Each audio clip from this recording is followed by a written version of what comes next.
ওয়াল ফাজরি ওয়া লায়ালিন আশর। 2 নম্বরে হলো 10 রাত্রির কসম। 10 রাত বলতে কাকে বুঝায়? আবু হুরায়রা রাদিয়াল্লাহু তাআলা আনহু থেকে বর্ণিত, আব্দুল্লাহ ইবনে আব্বাস রাদিয়াল্লাহু তাআলা আনহু থেকে বর্ণিত, জিলহজ মাসের প্রথম 10 দিন উদ্দেশ্য, 10 রাত উদ্দেশ্য। কারণ নবীজি সাল্লাল্লাহু আলাইহি ওয়াসাল্লাম বলেছেন, রমজানের পরে সবচেয়ে উত্তম রোজা হলো জিলহজ মাসের প্রথম 9 দিনের রোজা। প্রতি একটা রোজার বিনিময়ে আল্লাহ পাক রব্বুল আলামিন 1 বছরের নেকি দান করেন। আবার কোন কোন মুফাসসিরিন কেরাম বলেছেন রমজানের প্রথম 10 রাত্রির কসম। আবার কেউ বলেছেন রমজানের শেষ 10 রাত্রির কসম। আবার কেউ বলেছেন মুহররমের প্রথম 10 রাত্রির কসম। তার মানে হলো আল্লাহ পাক রব্বুল আলামিন বলেন, আমি আল্লাহ জিলহজ মাসের প্রথম 10 তারিখের কসম করলাম, জিলহজ মাসের প্রথম 10 রাত্রির কসম করলাম, রমজান মাসের প্রথম 10 রাত্রির কসম করলাম, রমজান মাসের শেষ 10 রাত্রির কসম করলাম, মুহররমের প্রথম 10 রাত্রির কসম করে বললাম, ইন্না রাব্বাকা লাবিল মিরসাদ। ও দুনিয়ার মানুষ, যখন তুমি গুনাহ করো, অন্যায় করো, দুনিয়ার কেউ কিন্তু দেখে না, কিন্তু আমি আল্লাহ তোমার বিরুদ্ধে 4 জন সাক্ষী রাইখা দিয়েছি। একজন সাক্ষী আমি আল্লাহ নিজেই। নাহনু আকরাবু ইলাইহি মিন হাবিলিল ওয়ারিদ। আমি কিন্তু তোমার কাদের রগের চাইতে আরো নিকটে। ও বান্দা, ইয ইয়াতালাক্কাল মুতালাক্কিয়ান, ইয ইয়াতালাক্কাল মুতালাক্কিয়ান আনিল ইয়ামিনি ওয়া আনিশ শিমালি কঈদ। ও বান্দা, আমি আল্লাহ তোমার বিরুদ্ধে 2 জন ফেরেশতা লাগাই দিয়েছি, একজন ডান কাঁধে আর একজন বাম কাঁধে। কিরামান কাতিবিন ইয়ালামুনা মা তাফআলুন। 2 ফেরেশতা কিন্তু লিপিবদ্ধ করতেছেন। আল্লাহ পাক রব্বুল আলামিন বলেন, ও বান্দা, যখন তুমি গুনাহ করো, তোমার গুনার বিরুদ্ধে আমি আল্লাহ প্রথম সাক্ষী হয়ে যাই, আমার ফেরেশতারা তোমার বিরুদ্ধে সাক্ষী হয়ে যায়, জমিন তোমার বিরুদ্ধে সাক্ষী হয়ে যাবে। ইয়াউমা ইদিন তুহাদ্দিসু আখবারাহা বিআন্না রাব্বাকা আওহা লাহা। জমিন বলে দিবে, আল্লাহ এই নাফরমান আমার বুকের উপর দাঁড়ায়া দাঁড়ায়া, বসিয়া বসিয়া, হেঁটে হেঁটে এই অন্যায়গুলি করছে। জমিন আমার বিরুদ্ধে সাক্ষী দিবে, আল্লাহ পাক রব্বুল আলামিন আমার বিরুদ্ধে সাক্ষী হয়ে যাবেন, ফেরেশতা সাক্ষী হয়ে যাবেন। সর্বোপরি আল্লাহ পাক রব্বুল আলামিন বলবেন, আল ইয়াউমা নাখতিমু আলা আফওয়াহিহিম ওয়া তুকাল্লিমুনা আইদিহিম ওয়া তাশহাদু আরজুলুহুম বিমা কানু ইয়াকসিবুন। আল্লাহ পাক রব্বুল আলামিন বলবেন, ও বান্দা, আমি আজকে তোমার এই হাত পায়ের ভিতরে মোহর লাগাই দিলাম। খতামাল্লাহু আলা কুলুবিহিম ওয়া আলা সামঈহিম ওয়া আলা আবসারিহিম গিশাওয়া। আল্লাহ পাক রব্বুল আলামিন জমিনও মোহর লাগাই দিয়েছেন, পরকালেও মোহর লাগাই দিবে। এই মানুষগুলির বিরুদ্ধে হাত সাক্ষী দিবে, পা সাক্ষী দিবে, জবান সাক্ষী দিবে, শরীর সাক্ষী দিবে। এই মানুষগুলি বলবে, আল্লাহ, এই মানুষগুলি বলবে, আল্লাহ আমাদের হাত কেমনে কথা বলে, আমাদের পা কেমনে কথা বলে, আমাদের হাত দিয়া গুনাহ করছি, হাত কেমনে বলবে? আল্লাহ পাক রব্বুল আলামিনের কাছে হাত তখন জবাব দিবে, ক্বালু আনতাকানাল্লাহুল্লাযী আনতাকা কুল্লা শাই। ও নাফরমান, আমাকে আল্লাহ পাক রব্বুল আলামিন তোমার ভিতরে ফিট করে দিয়েছিলেন আমানতের জন্য, পরীক্ষা করার জন্য। দেখি আমার হাতের মাধ্যমে ভালো কাজ করো না খারাপ কাজ করো। আল্লাহ পাক রব্বুল আলামিন যে সুস্থতা দিয়েছিল, সুস্থতার মাধ্যমে ভালো কাজ করো না খারাপ কাজ করো। আল্লাহ পাক রব্বুল আলামিন যে সম্পদ দিয়েছিল, এই সম্পদের মাধ্যমে খারাপ কাজ করো নাকি ভালো কাজ করো। আল্লাহ পাক রব্বুল আলামিন বলেন, দুনিয়ার সব বিজ্ঞান প্রযুক্তি ফাঁকি দিতে পারবে, কিন্তু আমি আল্লাহর 4 জন সিআইডিকে তোমরা ফাঁকি দিতে পারবে না। মানুষের জন্য একমাত্র আল্লাহ পাক রব্বুল আলামিন ব্যতীত অন্য কোন নামে কসম করা জায়েজ নাই। কিন্তু আল্লাহ পাক রব্বুল আলামিন কুরআনুল কারীমের বিভিন্ন আয়াতে, বিভিন্ন সূরায় বিভিন্ন মাখলুকের নামে কসম করেছেন, এটা আল্লাহ পাকের জন্য জায়েজ। ওয়াল ফাজর ওয়াল লায়ালিন আশর ওয়াশ শাফঈ ওয়াল ওয়াতর ওয়াল লাইলি ইযা ইয়াসর।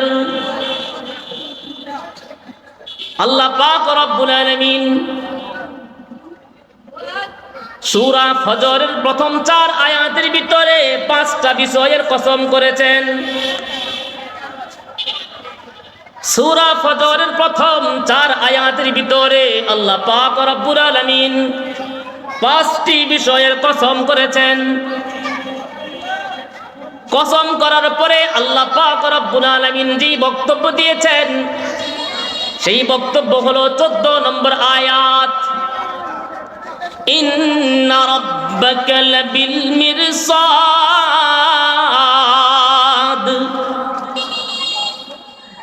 আল্লাহ পাক রব্বুল আলামিন প্রথম 4 আয়াতের ভিতরে 5টা বিষয়ে কসম করার পরে বলেন, ও দুনিয়ার মানুষ, ইন্না রাব্বাকা লাবিল মিরসাদ, নিশ্চয়ই নিশ্চয়ই তোমাদের রব, নিশ্চয়ই নিশ্চয়ই তোমাদের রব অপেক্ষা করতেছেন। কসম করছেন কয়টা? 5টা, 4 আয়াতে। মনোযোগ বুঝতে হবে কিন্তু, গতানুগতিক ওয়াজ না যে ঘটনা বলতেছি এমন না, এটা বুঝতে হবে। আমি সূরা ফজরের 1 থেকে 14 নম্বর আয়াত পর্যন্ত 14টি আয়াতে কারিমা তেলাওয়াত করেছি। তবে এই আলোচনা বুঝতে গেলে প্রথমেই 14 নম্বরের আলোচনা বুঝতে হবে। প্রথমেই কয় নম্বর আয়াতের আলোচনা বুঝতে হবে? কয় নম্বর আয়াতের আলোচনা? 14 নম্বর আয়াতের আলোচনা। আল্লাহ পাক রব্বুল আলামিন 5 বিষয়ের কসম করার পরে 14 নম্বর আয়াতে আল্লাহ পাক রব্বুল আলামিন বলেন, ইন্না রাব্বাকা লাবিল মিরসাদ, নিশ্চয়ই তোমাদের আল্লাহ মিরসাদে আছে। আল্লাহ পাক রব্বুল আলামিন মিরসাদে আছে। আমরা কিন্তু বুঝলাম না মিরসাদ কি, মিরসাদ কি কিছু বুঝছি? তাহলে মিরসাদের অর্থ কি? মিরসাদের অর্থ হলো এমন জায়গা যে জায়গায় শিকারী গোপনে দাঁড়ায়া পাখি শিকার করে। কি বললাম অর্থটা? যে জায়গায় শিকারী দাঁড়ায়া গোপনে পাখি শিকার করে এমন জায়গাকে বলা হয় মিরসাদ। আচ্ছা বলুন তো, মানুষ যখন পাখি শিকার করে তাহলে পাখি যদি শিকারীকে দেখে তখন কি পাখি থাকবে? থাকবে? মানে শিকারী অত্যন্ত গোপনীয়তার সাথে পাখির দিকে তাক করে থাকে, কখন সে গুলি করবে, পাখি শিকার করবে। তার মানে কি আল্লাহ পাক রব্বুল আলামিন কি তাহলে পাখি শিকারের জন্য গোপন কোনো আস্তানায় অপেক্ষা করতেছেন? না, আল্লাহ পাকের তো পাখি শিকারের দরকারও নাই। দরকার আছে? আল্লাহ পাকের পাখি শিকারের দরকার নাই। আর আল্লাহ পাকের যদি পাখি শিকারের প্রয়োজন হয়, আল্লাহ পাকের তো গোপন হইয়া কোনো জায়গায় শিকার করার দরকার নাই, বললেই তো হয়ে যায়। তাহলে আল্লাহ পাক রব্বুল আলামিন মিরসাদে আছেন, এর অর্থ কি? আল্লাহ পাক রব্বুল আলামিন বলেন, একজন পাখি শিকারী যেমন গোপন জায়গায় অপেক্ষা করতে থাকে, কোন পাখি তাকে দেখে না। যদি পাখি দেখে পাখি উড়াল মেরে চলে যায়। ঠিকই শিকারী পাখি দেখে সে পাখি শিকার করে। আল্লাহ পাক রব্বুল আলামিন বলেন, ঠিক তেমনি ভাবে আমি আল্লাহ পাক রব্বুল আলামিন 5টা কসম করে বললাম, ইন্না রাব্বাকা লাবিল মিরসাদ। ও দুনিয়ার মানুষ, অন্ধকারে থাকো আর আলোর ভিতরে থাকো, নদীতে থাকো আর ডাঙ্গায় থাকো, জঙ্গলে থাকো আর মাঠে থাকো, যেখানেই থাকো আল্লাহ পাক রব্বুল আলামিনের চোখ ফাঁকি দিতে পারবে না। আল্লাহ পাক কি বললেন? যেখানেই থাকো আল্লাহর চোখ ফাঁকি দেওয়া সম্ভব না। হযরত ইউসুফ আলাইহিস সালাতু সপ্তম খানার ভিতরে নিয়ে গিয়েছিল, পিছনের সব কয়টা গেট তালাবদ্ধ করে দিয়েছিল। যখন জুলাইখা ইউসুফকে নিয়ে একবারে অন্দর মহলে ঢুকলো, গিয়া দেখেন ইউসুফ আলাইহিস সালাম অন্দর মহলের ভিতরে পর্দা দিয়া একটা পাথরের মূর্তি ঢাকা। ইউসুফ আলাইহিস সালাম জিজ্ঞেস করলেন, জুলাইখা, পর্দা দিয়া তুমি কি ঢেকে রাখছো? জুলাইখা বলেন, এটা আমার দেবতা, আমি যে তোমার সাথে খারাপ কাজ করব এই জন্য পর্দা দিয়ে ঢেকে রাখছি, যেন আমার দেবতা না দেখে। আল্লাহ পাক রব্বুল আলামিনের ভয় নাই, দেবতার ভয়।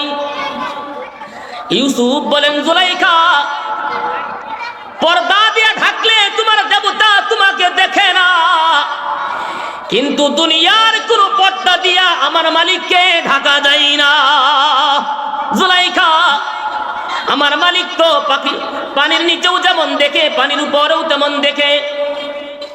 আব্দুল্লাহ ইবনে আব্বাস রাদিয়াল্লাহু তাআলা আনহু বলেন, 7 তবক জমিনের নিচে, পানির নিচে একটা কালো পাথর আছে, ওই কালো পাথরের ভিতরে একটা কালো পিঁপড়া হাঁটাচলা করতেছে। অমাবস্যার রজনীতে 7 তবক জমিনের নিচে কালো একটা পাথরের ভিতরে কালো একটা পিঁপড়া হাঁটতে গিয়া পায়ের ভিতরে ব্যথা পাইছে। আব্দুল্লাহ ইবনে আব্বাস রাদিয়াল্লাহু তাআলা আনহু বলেন, দুনিয়ার কোনো বিজ্ঞান আবিষ্কার করতে পারবে না, কিন্তু আমার আল্লাহ 7 তবক জমিনের নিচে কালো একটা পিপীলিকার কালো পা পর্যন্ত দেখে আমার মালিকের কোনো কষ্ট হয় না। ইন্না রাব্বাকা লাবিল মিরসাদ। ও দুনিয়ার মানুষ, একা কি গুনাহ করো, সবাইকে নিয়ে গুনাহ করো, আমি কিন্তু দেখি। অন্ধকার রজনীতে একা কি গুনাহ করতেছ, আমি কিন্তু দেখতেছি। লেপ কম্বলের নিচে ইয়ারফোন লাগাইয়া গান শুনতেছ, দুনিয়ার কেউ কিন্তু দেখে না, শুনে না। মা বাবাকে ফাঁকি দিতে পারবা, দুনিয়ার উন্নত প্রযুক্তি ফাঁকি দিতে পারবা, কিন্তু আমি আল্লাহর কুদরতি চোখ ফাঁকি দিতে পারবা না। কোন জঙ্গলে আড্ডা মারতেছো, গুনাহ করতেছো, আমি কিন্তু দেখি। কোন জায়গায় হাউজি খেলতেছো, কোন জায়গায় গাঁজা সেবন করতেছো, কোন জায়গায় জুয়া খেলতেছো, কোন সময় কোন অনৈতিক কাজ করতেছো, দুনিয়ার কোন পাবলিক দেখে না, প্রশাসন দেখে না, আমি আল্লাহ পাক রব্বুল আলামিনের কুদরতি চোখ ফাঁকি দিতে পারবা না। কে বলছেন? কে বলছেন? আল্লাহ। এটা বিশ্বাস হয়? আল্লাহ যে দেখে বিশ্বাস হয়? বিশ্বাস হয়? আল্লাহ পাক রব্বুল আলামিন এই 14 নম্বর আয়াতে বলেন, যে অবস্থাতেই থাকো, যেখানেই থাকো, সব কিন্তু আমি দেখি।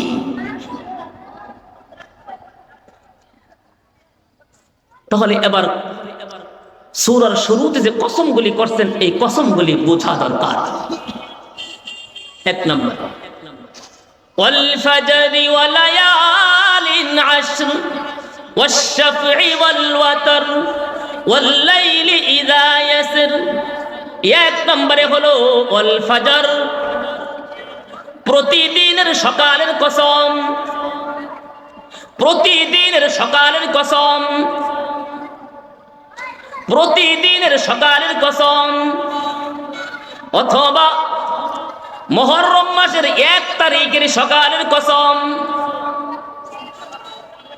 কারণ আল্লাহ পাক রব্বুল আলামিন আসমান জমিন বানানোর আগে 12টি মাস বানিয়েছেন। আল্লাহ পাক রব্বুল আলামিন বলেন, 12 মাসের ভিতরে প্রথম মাস হলো মুহররম মাস।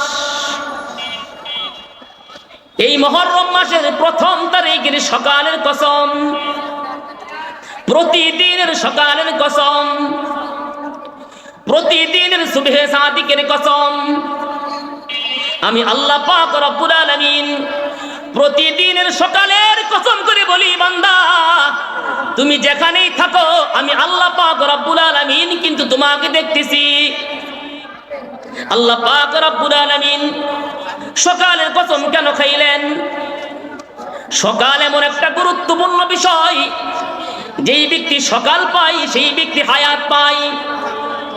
আগামীকাল যদি সকাল পাই তার মানে হলো হায়াত পাইলাম, যদি সকাল না পাইলাম তার মানে হলো রাতের বেলা ইন্তেকাল হয়ে গেল। আল্লাহ পাক রব্বুল আলামিন বলেন, যদি আমি আল্লাহ সকাল না করি, সুবহে সাদিক না করি, দুনিয়ার কোনো ক্ষমতা সুবহে সাদিক করতে পারবে না। কুল আরাআইতুম ইন জাআলাল্লাহু আলাইকুমুল লাইলা সারমাদান ইলা ইয়াউমিল কিয়ামাহ। আল্লাহ পাক রব্বুল আলামিন বলেন, যদি আমি আল্লাহ রাতকে দীর্ঘ করে দেই, দুনিয়ার কোনো মানুষ কোনো শক্তি দিয়া সকালের সুবহে সাদিক ঘটাইতে পারবে না। যদি সকালের সুবহে সাদিক না ঘটাই, দুনিয়া ধ্বংস হয়ে যাবে। আল্লাহ পাক রব্বুল আলামিন বলেন, এই জন্য আমি আল্লাহ প্রতিদিনের সকালের কসম করে বলি, দুনিয়ার মানুষ যা করো দুনিয়ার কেউ দেখে না, কিন্তু আমি আল্লাহর চোখ ফাঁকি দিতে পারবে না। বহু মানুষ আছে মাগরিবের নামাজও পড়ে নাই, আছে না? আছে না? আছে না? আছে না? অনেক মাহফিলে যায়, মাহফিল আঞ্জাম দিতে গিয়া মাহফিল কমিটি এত ব্যস্ত হয়ে যায়, এমনকি ঠিক মতনে ঘুমাইতেও পারে না, খাইতেও পারে না, দিনই একটা কাজ আঞ্জাম দিবে। কিন্তু বড় আফসোস লাগে, অনেক মাহফিল কমিটির ভিতরে এমন সদস্য থাকে দিনের কাজ আঞ্জাম দিতে গিয়া নিজেই নামাজ ছেড়ে দেয়। আছে না? আছে না? এক নম্বর আল্লাহ পাক বলেন প্রতিদিনের সকালের কসম, ওয়াল ফাজরি ওয়া লায়ালিন আশর। দুই নম্বরে হলো 10 রাত্রির কসম। 10 রাত বলতে কাকে বুঝায়? আবু হুরায়রা রাদিয়াল্লাহু তাআলা আনহু থেকে বর্ণিত, আব্দুল্লাহ ইবনে আব্বাস রাদিয়াল্লাহু তাআলা আনহু থেকে বর্ণিত, জিলহজ মাসের প্রথম 10 দিন উদ্দেশ্য, 10 রাত উদ্দেশ্য। কারণ নবীজি সাল্লাল্লাহু আলাইহি ওয়াসাল্লাম বলেছেন, রমজানের পরে সবচেয়ে উত্তম রোজা হলো জিলহজ মাসের প্রথম 9 দিনের রোজা। প্রতি একটা রোজার বিনিময়ে আল্লাহ পাক রব্বুল আলামিন 1 বছরের নেকি দান করেন। আবার কোন মুফাসসিরিন কেরাম বলেছেন রমজানের প্রথম 10 রাত্রির কসম, আবার কেউ বলেছেন রমজানের শেষ 10 রাত্রির কসম, আবার কেউ বলেছেন মুহররমের প্রথম 10 রাত্রির কসম। তার মানে হলো আল্লাহ পাক রব্বুল আলামিন বলেন, আমি আল্লাহ জিলহজ মাসের প্রথম 10 তারিখের কসম করলাম, জিলহজ মাসের প্রথম 10 রাত্রির কসম করলাম, রমজান মাসের প্রথম 10 রাত্রির কসম করলাম, রমজান মাসের শেষ 10 রাত্রির কসম করলাম, মুহররমের প্রথম 10 রাত্রির কসম করে বললাম, ইন্না রাব্বাকা লাবিল মিরসাদ। ও দুনিয়ার মানুষ, যখন তুমি গুনাহ করো, অন্যায় করো, দুনিয়ার কেউ কিন্তু দেখে না, কিন্তু আমি আল্লাহ তোমার বিরুদ্ধে 4 জন সাক্ষী রাইখা দিয়েছি। একজন সাক্ষী আমি আল্লাহ নিজেই, নাহনু আকরাবু ইলাইহি মিন হাবিলিল ওয়ারিদ। আমি কিন্তু তোমার কাদের রগের চাইতে আরো নিকটে। ও বান্দা, ইয ইয়াতালাক্কাল মুতালাক্কিয়ান, ইয ইয়াতালাক্কাল মুতালাক্কিয়ান আনিল ইয়ামিনি ওয়া আনিশ শিমালি কঈদ। ও বান্দা, আমি আল্লাহ তোমার বিরুদ্ধে 2 জন ফেরেশতা লাগাই দিয়েছি, একজন ডান কাঁধে আর একজন বাম কাঁধে। কিরামান কাতিবিন ইয়ালামুনা মা তাফআলুন। 2 ফেরেশতা কিন্তু লিপিবদ্ধ করতেছেন।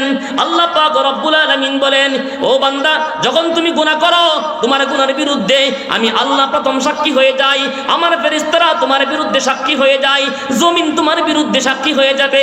ইয়াউমা ইদিন তুহাদ্দিসু আখবারাহা বিআন্না রাব্বাকা আওহা লাহা।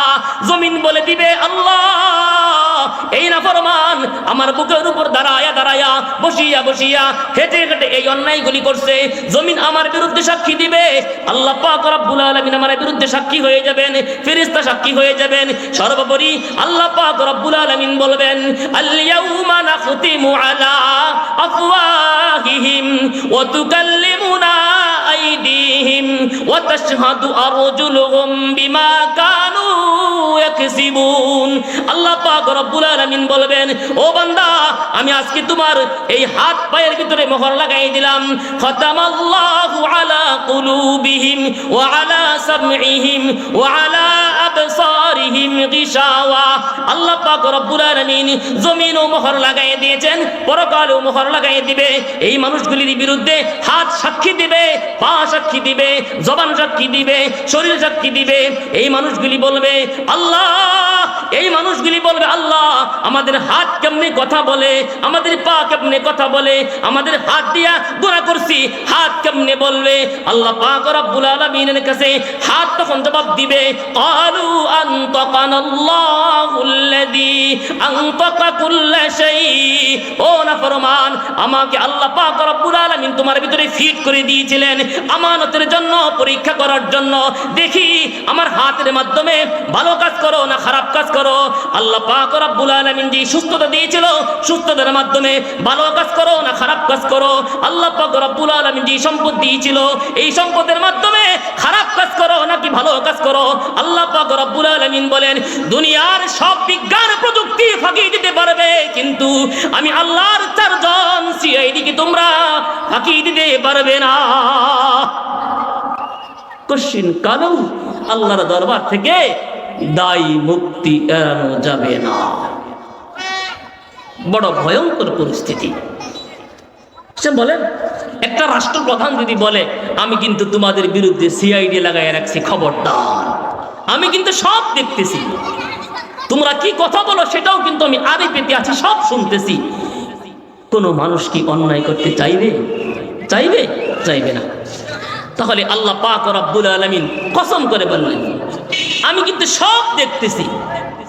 তাহলে এখন আমাদের করণীয় কি? আমাদের করণীয় কি? আমাদের করণীয় হলো, ইয়া আইয়ুহাল্লাযীনা আমানুত্তাকুল্লাহা হাক্কা তুকাতিহ। ও আল্লাহ পাকের পিয়ারা বান্দারা, আল্লাহ পাক রব্বুল আলামিন ক্ষমতাধর। কেমন ক্ষমতা? দুনিয়ার ভিতরে কোন অভ্যুত্থান হইলে সরকার পরিবর্তন হয়ে যায়। যদি কয়েক যুগের ক্ষমতাধর ব্যক্তি হয়, এক সময় পতন হয়ে যায়। কিন্তু আল্লাহ পাক রব্বুল আলামিন বলেন, লাউ ইয়ালামুন নাস। আল্লাহ পাক রব্বুল আলামিন বলেন, যদি দুনিয়ার সৃষ্টি শুরু থেকে কিয়ামত পর্যন্ত সমস্ত মাখলুক যদি আমি আল্লাহ পাকের নাফরমানি করে বিদ্রোহী হয়ে যাই, আল্লাহ পাক রব্বুল আলামিন বলেন, আমার ইজ্জতের কসম করে বলি, আমার যাররা পরিমাণ ক্ষমতা কমাইতে পারবে না। ওই আল্লাহ বলতেছেন, ও দুনিয়ার মানুষ, আমি কিন্তু দেখতেছি, আমি কিন্তু সব লক্ষ্য করতেছি, খবরদার খবরদার তোমরা নাফরমানি করতে পারবে না। কি করতে হবে? আল্লাহ পাক রব্বুল আলামিন বলেন, আমাকে তোমরা ভয় করতে হবে। যদি আল্লাহ পাক রব্বুল আলামিন কি ভয় করতে পারো, আল্লাহ পাক রব্বুল আলামিন বলেন, যদি কোনো ব্যক্তি আল্লাহকে ভয় করতে পারে, ওই ব্যক্তি কোনোদিন গুনাহ করতে পারে না। নামাজ না পড়া গুনাহ, হারাম খাওয়া গুনাহ, সুদ খাওয়া গুনাহ, ঘুষ খাওয়া গুনাহ, পর্দাহীন হওয়া গুনাহ, বেপরদায় চলাফেরা করা গুনাহ, নগ্ন ছবি দেখা গুনাহ, গান বাদ্য শোনা গুনাহ, অনেক গুনার কাজ আছে। আল্লাহ পাক রব্বুল আলামিন বলেন, যদি কারো কলিজার ভিতরে এই ভয় থাকে, আমি যে অবস্থায় থাকি, আমি যেখানেই থাকি, আমার মালিক দেখতেছে, ওই মানুষের মাধ্যমে গুনাহ করা সম্ভব হবে না। সবাই কিন্তু আমরা গুনার ভিতরেই ডুবন্ত, ঠিক না? বলুন তো, প্রাপ্তবয়স্ক এখানে যারা আছি, একজন মানুষ বলেন, প্রাপ্তবয়স্ক যারা, বুকে হাত দিয়ে কি বলতে পারবো যে গুনাহ নাই? বলতে পারবো? পিছনের সব বাদ দিলাম, আজকে সারাদিন গুনাহ করছি না, এটাও বলা সম্ভব? সম্ভব? সম্ভব না। আল্লাহ পাক রব্বুল আলামিন বলেন, প্রত্যেকটা গুনার হিসাব আমাকে তোমাদের দিতেই হবে। ومن يطع الله ورسوله ويخشى الله ويتقه فأولئك هم الفائزون আল্লাহ পাক রব্বুল আলামিন বলেন, যে ব্যক্তি আল্লাহ এবং নবীর আনুগত্য করে, আল্লাহকে ভয় পায়, পরহেজগারি অবলম্বন করে, আল্লাহ পাক রব্বুল আলামিন বলেন তারাই হলো সফল কাম, তারাই সফল কাম। যারা নবী এবং রাসূলের আনুগত্য করে, আল্লাহর বিধান মানে, নবীজির তরিকা মানে, আল্লাহকে ভয় পায়, পরহেজগারি অবলম্বন করে, আল্লাহ পাক রব্বুল আলামিন বলেন তারাই হলো সফল কাম। আমরা আজকে এক একজন এক এক দিকে সফলতা খুঁজতেছি, কেউ টাকার পিছনে, কেউ গাড়ির পিছনে, কেউ নারীর পিছনে, কেউ ক্ষমতার পিছনে, এক একজন এক এক দিকে সফলতা তালাশ করতেছি। কিন্তু সফলতা কি ভাই? আল্লাহ এবং নবীর আনুগত্য করা, আল্লাহকে ভয় পাওয়া। হযরত উমর রাদিয়াল্লাহু তাআলা আনহু যখন খলিফাতুল মুসলিমিন, ভালো করে শুনেন, উমর রাদিয়াল্লাহু তাআলা আনহু যখন খলিফাতুল মুসলিমিন, তিনি প্রতিদিন মসজিদে নববীতে বসে বসে সাহাবায়ে কেরামদেরকে নিয়ে রাষ্ট্রীয় কাজ পরিচালনা করতেন, ওয়াজ নসিহত করতেন।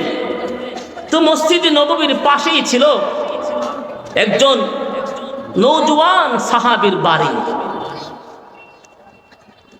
এই সাহাবী প্রতিদিন সকালবেলা ফজরের সময় আসে, একবার এশার নামাজ পড়ে বাসায় যায়, এর আগে যায় না। এশার নামাজের পরে উমর রাদিয়াল্লাহু তাআলা আনহু সবাইকে নিয়ে বসে, কিন্তু তিনি এশার নামাজ পড়েই সোজা বাসার দিকে রওনা হয়ে যায়। উমর রাদিয়াল্লাহু তাআলা আনহুকে জিজ্ঞেস করলেন, সাহাবী সারাদিন থাকেন কিন্তু এশারের পরে থাকেন না, কারণটা কি? সাহাবী বলেন, খলিফাতুল মুসলিমিন, আমার বাসায় আমার আম্মু জীবিত নাই, আমার আব্বু একা জীবিত আছেন, উনি মুরব্বী মানুষ, রাতের বেলায় ওনার খিদমতের প্রয়োজন, এজন্য আমি এশার নামাজ পড়ে বিলম্ব করি না, তাড়াতাড়ি বাড়িতে চলে যাই, আব্বুর খিদমত করি, আব্বুর শরীরটা মেসেজ করে দিই, আব্বু ঘুমিয়ে যায়। সুবহানাল্লাহি ওয়া বিহামদিহি। হঠাৎ করে একদিন উমর ফারুক রাদিয়াল্লাহু তাআলা আনহু সাহাবায়ে কেরামদেরকে নিয়ে বসা। এই দিন এই নওজোয়ান সাহাবী সবার ভিতর থেকে এশারের নামাজ পরিবারের দিকে রওনা করছেন। প্রতিদিন যেহেতু যাই, আজকেও তিনি চলে গেছেন। কিছুক্ষণ পরেই মসজিদে নববীতে সংবাদ আসছে,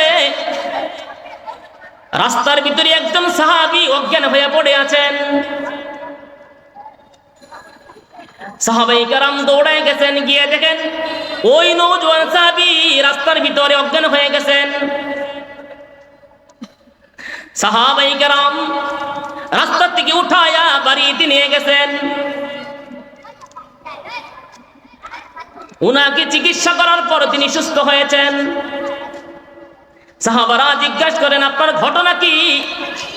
নামাজ পড়ে সুস্থ অবস্থায় তো রওনা করলেন, কি কারণে অজ্ঞান হয়ে গেলেন, ঘটনা কি? সাহাবী বলেন, আমি প্রতি রাত এশারের নামাজ পড়ে যখন বাসার দিকে আসতাম, রাস্তার ভিতরে একটা বাড়ি আছে, ওই বাড়ির একটা দুষ্ট প্রকৃতির মেয়ে আছে। প্রতি রাত সে আমাকে তার দিকে আকৃষ্ট করতে চায়, আমার কাছে সে প্রেমের প্রস্তাব পাঠাই।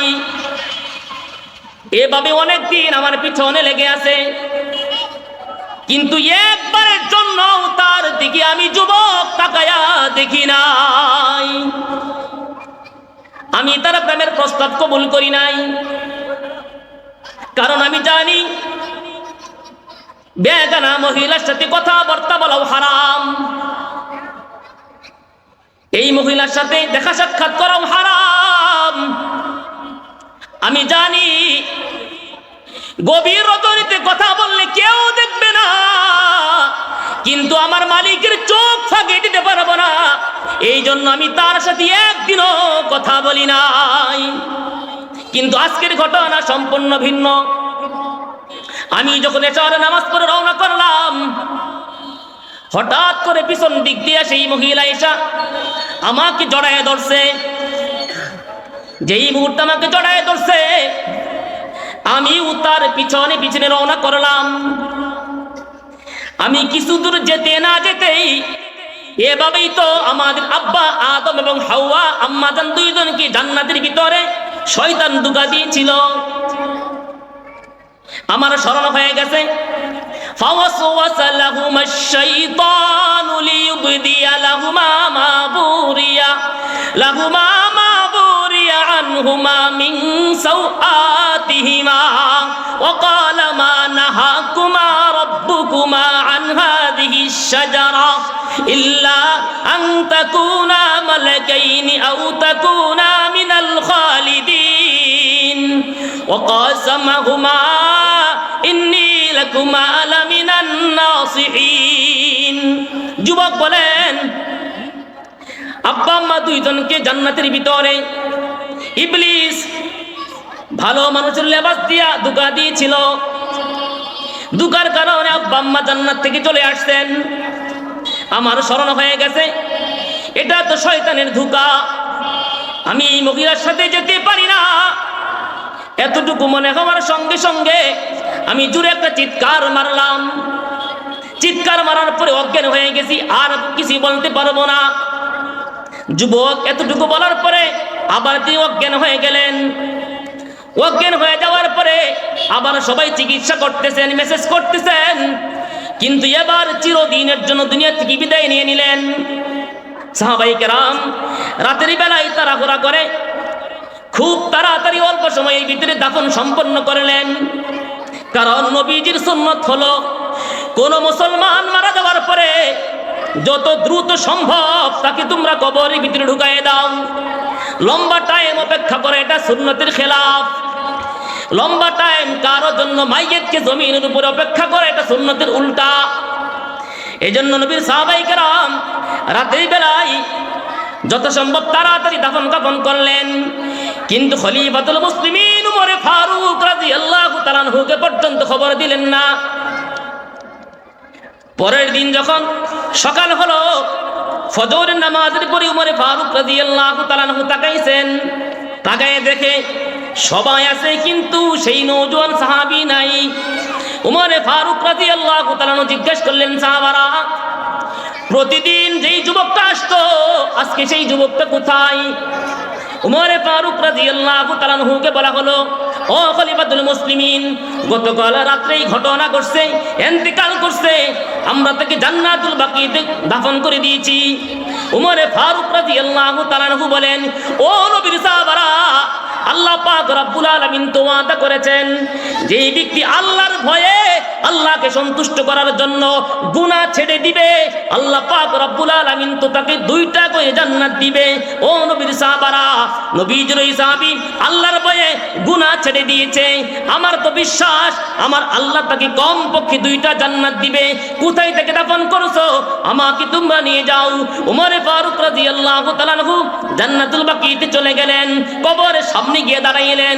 দাঁড়ানোর পরে কবরের ভিতরে সাহাবীকে লক্ষ্য করে জিজ্ঞেস করতেছেন, ও নবীর সাহাবী, তুমি তো আল্লাহর ভয়ে গুনাহ ছেড়ে দিয়েছো, আমি উমর জানতে চাই আল্লাহ পাক যে ওয়াদা করেছেন, ওয়ালিমান খাফা মাকামা রাব্বিহি জান্নাতান, ওয়ালিমান খাফা মাকামা রাব্বিহি জান্নাতান, ফাবিআইয়ি আলা'i রাব্বিকুমা তুকাদ্দিবান। ও নবীর সাহাবী, আল্লাহ পাক তো ওয়াদা করেছেন যদি কোনো ব্যক্তি আল্লাহর ভয়ে জাহান্নামের ভয়ে গুনাহ ছেড়ে দেয়, আল্লাহ তাআলা তো তাকে দুইটা জান্নাত দিবেন। আমি উমর জানতে চাই আপনাকে কয়টা জান্নাত দিয়েছেন? এমনি মুহূর্তে কবরের ভিতর থেকে আওয়াজ দিচ্ছে, ও খলিফাতুল মুসলিমিন, আমার আল্লাহ আমাকে দুইটা জান্নাতের মালিক বানিয়ে দিয়েছেন। ইন্না রাব্বাকা লাবিল মিরসাদ। ও দুনিয়ার মানুষ, আল্লাহ পাক রব্বুল আলামিন সবকিছু দেখতেছেন। আল্লাহ পাক রব্বুল আলামিন বলেন, আমি আল্লাহ সবকিছু দেখতেছি। দুনিয়ার ভিতরে মানুষ মানুষকে ভয় পায়, মানুষ মানুষের টাকাকে ভয় পায়, মানুষ মানুষের ক্ষমতাকে ভয় পায়, মানুষ প্রশাসনকে ভয় পায়, মানুষ শৃগালকে ভয় পায়, মানুষ কুকুরকে ভয় পায়, দুনিয়ার ভিতরে মানুষ বাঘ ভাল্লুককে ভয় পায়। আল্লাহ পাক রব্বুল আলামিন বলেন, আমি আল্লাহ শৃগাল থেকে শুরু করে সিংহ পর্যন্ত সবকিছুর খালিক আমি আল্লাহ, প্রশাসনের মালিক আমি আল্লাহ। ও দুনিয়ার মানুষ, একজন মানুষ জীবনের ভয়ে বাঘের সাথে কুস্তি করে না, সিংহের সামনে যায় না। একটা মানুষ জীবনের ভয়ে পাগলা কুকুরের সামনে যায় না। একটা মানুষ জীবনের ভয়ে প্রশাসনের সাথে কুস্তি করতে যায় না। আল্লাহ পাক রব্বুল আলামিন বলেন, ইন্না বাতশা রাব্বিকা লাশাদীদ, ইন্না বাতশা রাব্বিকা লাশাদীদ। আমার ধরা বড় মজবুত ধরা, আমার ধরা বড় মজবুত ধরা। আমি যদি ধরতে পারি, কেউ যদি আমার কাছে ধরা পড়ে, তার কোনোদিন জামিন মিলবে না। ইন্না বাতশা রাব্বিকা লাশাদীদ। এই চোখ দিয়া কোথায় লুকোচুরি করতেছো, আমি আল্লাহ কিন্তু দেখতেছি। এই মন দিয়া কোথায় লুকোচুরি করতেছো, আমি কিন্তু দেখতেছি। তুমি মনে মনে কোন কল্পনার জগতে ঘুরতেছো, দুনিয়ার মানুষ কল্পনার জগতে ঘুরতেছে, কেউ বলতে পারবে না। ইন্নাল্লাহা আলিমুম বিযাতিস সুদূর। আমি আল্লাহ কিন্তু তোমার কল্পনার জগতের খবর জানি। এই মেমোরি দিয়া কার ক্ষতি করার চিন্তা করতেছো, এই মস্তিষ্ক দিয়া কার ক্ষতি করার চিন্তা করতেছো, কার জমি আত্মসাৎ করার চিন্তা করতেছো, কার জমিন দখল করার চিন্তা করতেছো, দুনিয়ার কোনো মানুষ জানে না, কিন্তু আমি আল্লাহর চোখ ফাঁকি দিতে পারবে না। আল্লাহর ধরা বড় মজবুত ধরা, বড় মজবুত ধরা। আল্লাহ পাকের ধরার থেকে কেউ বাঁচতে পারবে না যদি গুনাহ না ছাড়ে, যদি গুনাহ না ছাড়ে। হুজুর কয়টা বাজে? আমরা আরো 2টা প্রোগ্রাম আছে, 6:30। আলহামদুলিল্লাহ। আজান করে হুজুর 7:30। আচ্ছা 7:30 না? আলহামদুলিল্লাহ। আপনারা কিন্তু, আমি কিন্তু আপনাদের ফ্যামিলির লোকের মতন মহাব্বতের মানুষ। আমার অন্য জায়গায় আগে দাওয়াত না থাকলে আমি আজকে এখানে পুরো টাইম সময় দিতাম। একজন জমিদার মানুষ, তার মাত্র একটি ছেলে, আর কোনো সন্তান নাই। ভালো করে বুঝবেন, একটি ছেলে, একজন জমিদার মানুষ। তো জমিদার মানুষটার একটা মাত্র ছেলে, আর কোনো সন্তান নাই, অঢেল সম্পদ। কিন্তু তার প্রতিবেশী হলো নিশ্চয় একটা ফকির মানুষ, কিন্তু দিনদার, আল্লাহওয়ালা, নামাজি, বুজুর্গ, দিনদার। এখন জমিদারের ছেলে একদিন তার বাসার ছাদে উঠছে, উঠে দেখে এই গরিব মানুষের বাড়িতে এত সুন্দরী একটা যুবতী মেয়ে, এমন সুন্দরী যুবতী কোনোদিন তার চোখ দিয়ে দেখে নাই। এত সুন্দর। জমিদার হলো দুনিয়ার দিক দিয়ে জমিদার, গরিব মানুষটা দুনিয়ার দিক দিয়ে গরিব, কিন্তু পরকালের দিক দিয়ে জমিদার। তার বাড়িতে পুরাপুরি খাস পর্দা, নামাজ, তার ভিতরে বুজুর্গি, ইবাদত পরিপূর্ণ আছে। তো এই গরিব মানুষের মেয়েটা কেউ দেখে নাই।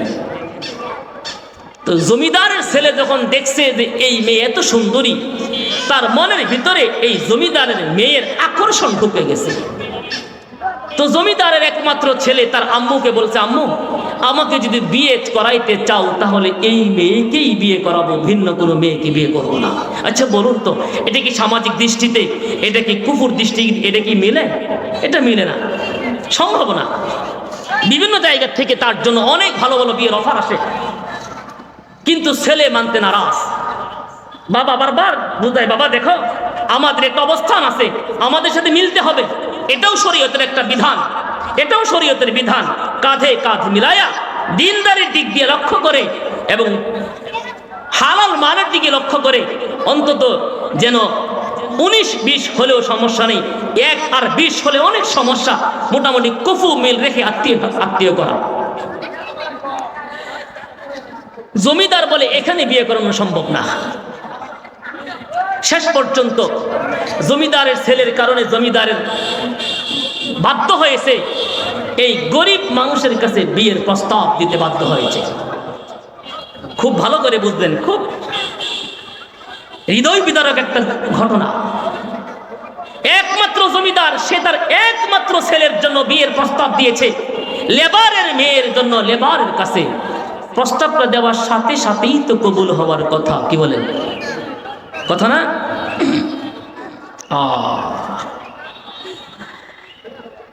জমিদার যখন ছেলের জন্য বিয়ের প্রস্তাব দিয়েছেন,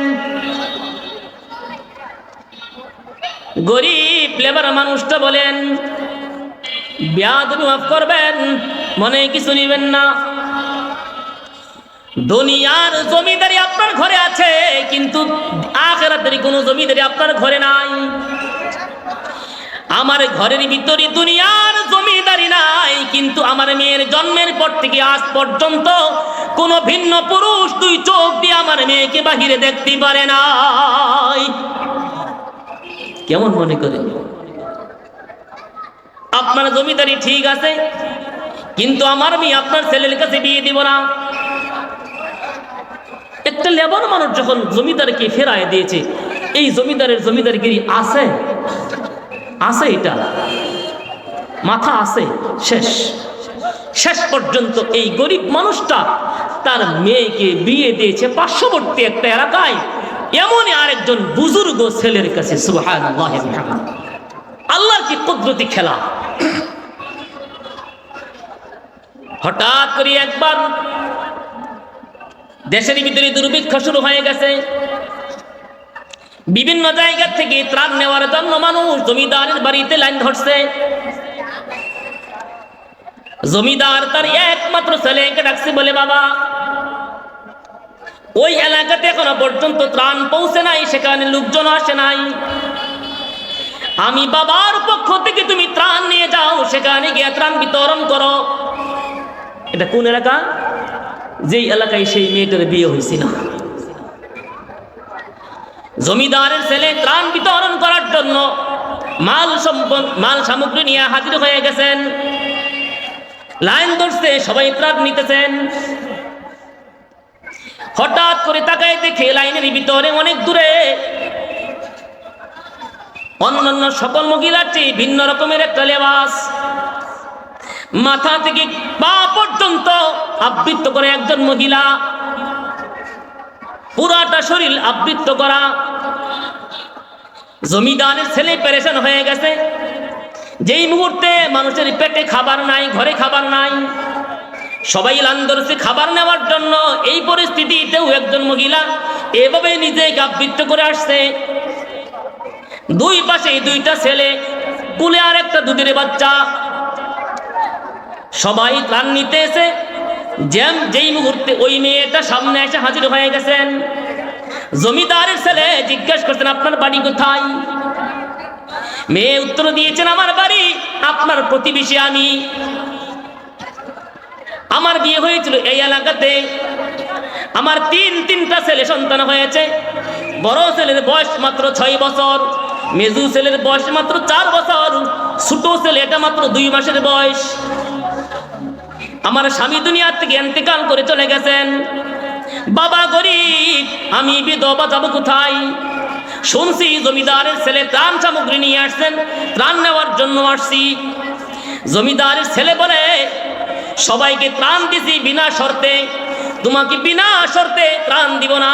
কি শর্ত? আমি কিন্তু তোমাকে বিয়ের প্রস্তাব দিয়েছিলাম, কবুল করো নাই, এখন সুযোগ হয়েছে, যদি তুমি তোমার চরিত্র আমার কাছে বিক্রি করো, আমি তোমাকে ভোগ করব, তাহলে তোমাকে সব দিয়ে দিব। জমিদারের মেয়ে ছেলে যখন এই প্রস্তাব দিয়েছে, এই মেয়েটি বলেন, আল্লাহ পাক রব্বুল আলামিনের কসম করে বলতেছি, যেই মালিক তোমাকে এত সম্পদ দিয়েছে, ওই মালিক আমাকে ঈমানের দৌলত দিয়েছে, ওই মালিক আমাকে তাকওয়ার দৌলত দিয়েছে, আমি সব বিসর্জন করব, কিন্তু তারপরেও আমার চরিত্র বিসর্জন দিতে পারবো না। চলে যাচ্ছেন, মেয়েটা ত্রাণ পাইলেন না। দুইটা ছেলে কান্নাকাটি করতেছেন, আম্মু সবাইকে ত্রাণ দিল, আপনাকে দিল না কেন? ওরা তো বুঝে না। জমিদারের ছেলে মনে মনে ভাবতেছে, ছেলেদের কান্নাকাটি করার কারণে হয়তো আমার কাছে ফিরে আসবে। ঠিকই কিছুক্ষণ পরে সেই মেয়েটা আবার ফিরে আসছে। জমিদারের ছেলে মনে করছে এবার বুঝে আমার ডাকে সাড়া দিবে। মেয়েটি বলেন, না, আমার ইমানি শক্তি আগে যেমন পাওয়ার ছিল এখন তার চেয়ে দ্বিগুণ পাওয়ার বানায় তোমার কাছে একটা কথা বলার জন্য আসছি। ও জমিদারের সন্তান, ও নির্লজ্জ সন্তান, ও বেহায়া সন্তান, ও গুনাহগার সন্তান, আমার মালিক আমাকে পেটে ক্ষুধা নিয়ে তোমার মতন একটা না গুনাহগারকে দেখাইলো।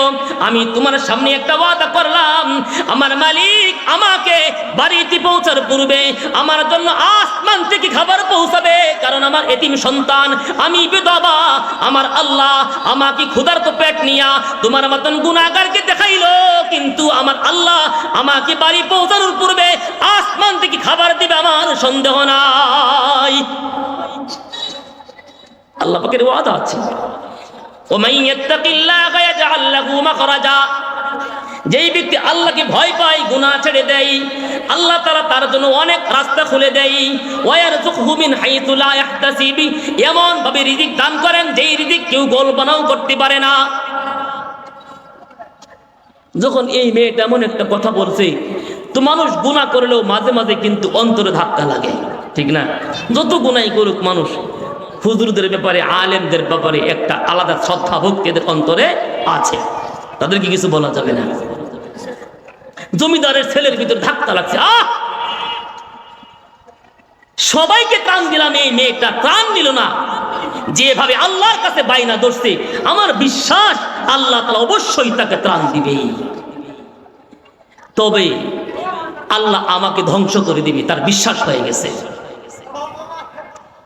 এই ঘটনার পরে জমিদারের ছেলে তার রাস্তা পরিবর্তন করছে, নিজেই মাথার ভিতরে ত্রাণ সামগ্রী উঠাইছে, উঠানোর পরে রাস্তা পরিবর্তন করে ওই মেয়ের বাড়িতে ভিন্ন রাস্তা দিয়ে হাজির হয়ে গেছেন। জমিদারের ছেলে গিয়ে দেখে এখনো পর্যন্ত বিধবা মহিলা তার এতিম বাচ্চাদেরকে নিয়ে বাড়িতে পৌঁছে নাই। দুয়ারের সামনে সেই ত্রাণ সামগ্রী রাইখা জমিদারের ছেলে আড়াল অপেক্ষা করতেছেন। কিছুক্ষণ পরে মহিলা তার সন্তানদেরকে নিয়ে হাজির হয়ে গেছেন। হঠাৎ করে যখন তার দুয়ারের সামনে এই খাদ্য সামগ্রী দেখলেন, আল্লাহ পাক রব্বুল আলামিনের কাছে দোয়া করলেন, ওগো মালিক, ক্ষুধার্ত পেট নিয়ে নাফরমানকে দেখাইছিলা, ও আল্লাহ ক্ষুধার্ত পেট নিয়ে চরিত্রহীনকে দেখাইছিলা, চরিত্রহীনের দরবারে নিয়েছিলা।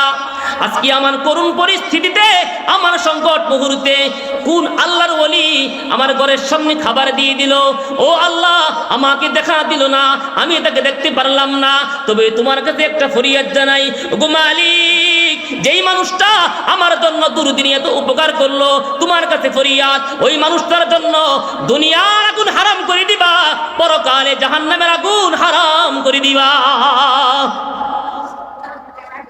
আল্লাহ পাক রব্বুল আলামিন দোয়া কবুল করছেন। হঠাৎ করে একদিন জমিদারের ছেলে আরেক বন্ধুকে নিয়ে পিকনিকে গেছেন।